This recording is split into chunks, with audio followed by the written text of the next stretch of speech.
بها القلوب محيصوا بها الذنوب إلا أعظم.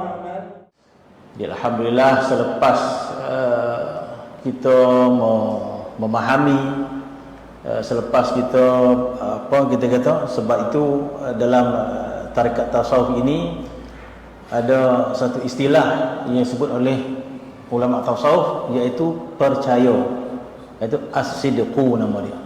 Kita percaya kepada madrasah ini adalah madrasah yang betul. Sebab itu disebut dalam kitab-kitab tasawuf, paling kurang orang mendapat habuan keberkatan dalam tarekat tasawuf adalah as-sidqu, iaitu percaya pada madrasah ini. Walaupun ketika itu kita kurang amal dan sebagainya, tetapi kita mempercayai bahawa madrasah ini adalah madrasah yang betul. Para masyayikhnya mereka adalah betul. Iaitu di antara kelebihan madrasah tasawuf ini, kalau kita pandang pada sudut neraca ilmunya, iaitu adanya kesenambungan silsilah guru dengan guru dengan guru dengan guru dengan guru sampai kepada Rasulullah sallallahu alaihi wasallam, sehingga dalam iman pendaftar tarikat pun salah satu syarat tarikat itu mu'tabar adanya silsilah yang sampai kepada Rasulullah sallallahu alaihi wasallam. Sebab itu salah satu kita meletakkan satu aliran tarikat itu kita kata salah dan sebagainya bila sanad ini tidak sampai kepada guru tersebut, maka adanya satu kita kata kesangsian gitu.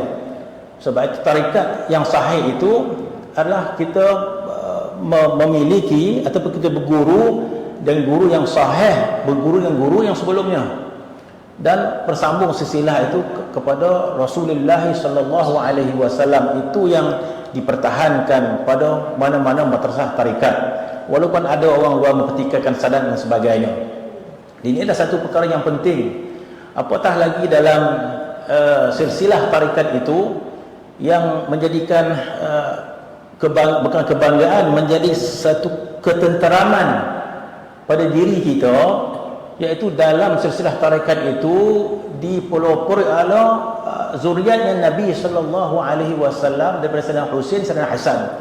Bahkan kalau kita rajin melihat sejarah tarikat ini, pengasas mereka itu merupakan ahlul baitin Nabi sallallahu alaihi wasallam, sama Al-Hasani atau Al-Hasani. Sebab itu sebagai kita ahli sunnah wal jamaah, sepatutnya kita belajar tentang fiqhu ahlul bait. Ini mungkin dimomok-momokkan oleh satu pihak lagi yang mungkin beraliran khawarij. Mereka itu melampau dalam meletakkan ahlul bait ini, sehingga apabila kita ingin menghampiri ahlul bait, mereka tuduh Syiah. Maka ini melampau.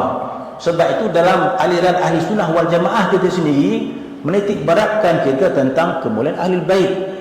Kalau kita melihat Imam Syafi'i sendiri, imam kita sendiri, dia ada syair khas ahlul bait.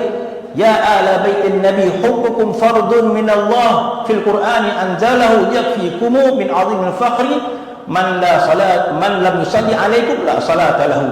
Dan banyak lagi bait-bait Imam Syafi'i yang menggambarkan beliau seorang yang mengangkat ahlul baitin Nabi sallallahu alaihi wasallam, yang sepatutnya kita mengajar anak kita. Nabi sallallahu alaihi wasallam meninggalkan hadis, adibu auladakum thalathu khisal hubbu nabiyikum wa hubbu ahli baiti wa tilawatil Quran.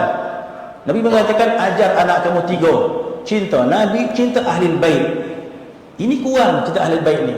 Saya ahli bait ni sampai 5,000 tahu makna ahli bait. Betapa kurangnya pendedahan kepada umat Islam. Jadi apabila kita mengetahui tentang kemuliaan ahli bait yang dijamin dalam Al-Quranul Karim, innama yuridullah yudhiba ankum ahli bait wa tutahhira. Al-Imam Suyuti rahimahullah mengumpulkan 60 hadis kepada ahli bait.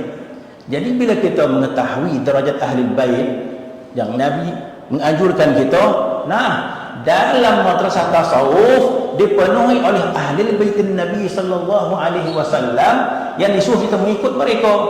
Cukup menjadi kebanggaan kepada seorang yang intimak dirinya pada mana-mana madrasah tasawuf yang mana pengasasnya merupakan ahlul baitin Nabi sallallahu alaihi wasallam. Sama ada pengasas tarikat Naqsybaniyah Syekh Baharuddin An-Naqsyabandi ahlul bait, Al-Hasani, Al-Husaini, sama ada Al-Imam Syazili radhiyallahu anhu merupakan Ahlul Bait, Al-Hasani, Al-Husaini. Begitu dikatakan Ahmadiyah, Sidi Ahmad itu merupakan Ahlul Bait. Maka cukup ini sebagai menjadi satu kekuatan kepada kita bagi orang yang intimak dalam tarikat, kerana para guru mereka itu dipenuhi oleh Ahlul Bait Nabi sallallahu alaihi wasallam. Kalau kita rajin tengok silsilah tarikat Asyadzuliyah, bermula dari Tuan Guru Al-Hasani, gurunya Al-Husaini, gurunya Al-Hasani, dipenuhi Ahlul Bait Nabi sallallahu alaihi wasallam, yang mana Ahlul Bait Nabi ini adalah merupakan orang yang membela ahli sunnah wal jamaah. Apa kata Imam Haddad, kun asy'ariyan fi i'tiqadika fa huwa min hal safi min az-zaghi wal talali. Macam mana kita kata Ahlul Bait itu sesat sedangkan akidahnya adalah Asy'ariyah, akidah yang diperjuangkan oleh Al-Azhar, akidah yang diperjuangkan oleh ulama-ulama di Maghribi.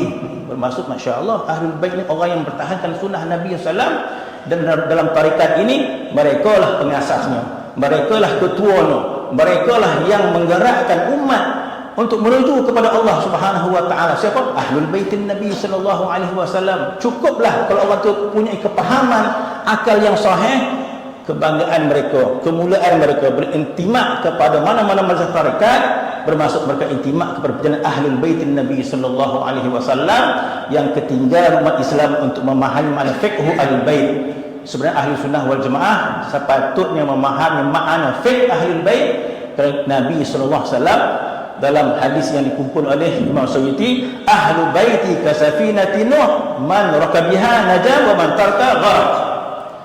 Nabi berkatakan ahli bait itu umpama kapal Nabi Nuh, barang siapa naik berjaya, barang siapa tak naik maka tenggelam. Di antara ahli bait yang besar-besar, mereka itu punya madrasah-madrasah tertentu untuk apa? Untuk memahami makna hubungan yang sebenar dengan Allah Subhanahu wa taala. Sekiranya kita diberi hidayah oleh Allah Subhanahu wa taala, kita memahami makna ini, mudah-mudahan Allah Subhanahu wa taala memberikan kita hidayah dan taufiknya. Amin ya rabbil alamin. Wallahu taala.